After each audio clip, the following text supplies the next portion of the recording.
Hello guys, ato ni i-try kay kung effective ba kay ingon mangud sila pang humot ko ni sa kwarto. So natay gagamitan. Total di man ni magamit kay di pa man gud ni. Nakita ni na sa na pag magamit ka kuno ani kinahanglan i-tap nimo sa suga kung limpyo ba o dili.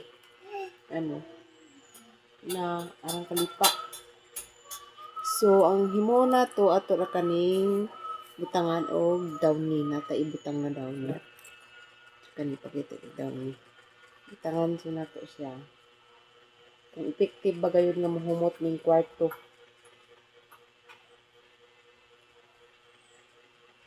O may aircon diri pero na may kanang kwan sa kwarto. So, di nato idikit no. Ato siya idikit diha.